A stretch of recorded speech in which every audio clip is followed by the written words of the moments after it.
നീ മൂത്ത കുട്ടിയല്ലേ, നീ അവനെ വിട്ടുകൊടുക്ക്.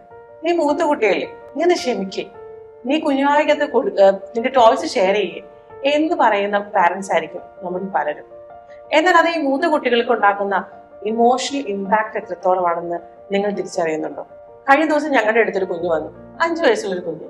അവൾ സ്കൂളിൽ പ്രത്യേകിച്ച് ഒരു ഇമോഷണൽ എക്സ്പ്രഷൻസ് ഒന്നും നടത്തുന്നില്ല. അവൻ കൂട്ടുകാരായിട്ട് കൂട്ടുകൂടുന്നില്ല, അല്ലെങ്കിൽ അവൻ എന്തെങ്കിലും വേണമെന്നുണ്ടെങ്കിൽ അവൻ ആവശ്യപ്പെടുന്നില്ല, കൂട്ടുകാരായിട്ട് കളിക്കുന്നില്ല, എപ്പോഴും ഒരു മൂകനായിട്ട് കാണപ്പെടുന്നത് കൊണ്ടാണ് പാരന്റ്സ് ഞങ്ങളുടെ അടുത്ത് കൊണ്ടുവന്നത്. പല പല കളികളിലൂടെയും ആക്ടിവിറ്റീസിലൂടെയൊക്കെ കുഞ്ഞിനെ കൂടുതൽ പഠിച്ചപ്പോൾ മനസ്സിലാക്കാൻ സാധിച്ചത് അവന് അവന്റെ സിസ്റ്ററിനോട്, ഒരു കുഞ്ഞു ആവയോട് വളരെയധികം ഒരു പ്രശ്നമുണ്ട് എന്നുള്ളതാണ്.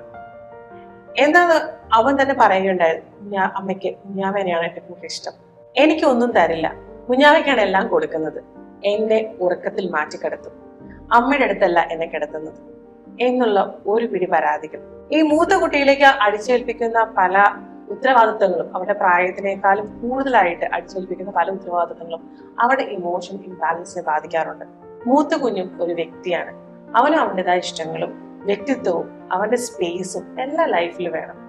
അവനും അവൻ ഇമോഷൻസ് എക്സ്പ്രസ് ചെയ്യാനുള്ള ഒരു അവകാശവുമുണ്ട്. പാരന്റ്സ് അത് തിരിച്ചറിഞ്ഞ് 2 കുഞ്ഞുങ്ങളെയും, എത്ര കുട്ടികളാണ് ആ കുട്ടികളെ ബാലൻസ് ചെയ്ത് വളർത്താൻ വേണ്ടി ശ്രദ്ധിക്കണം.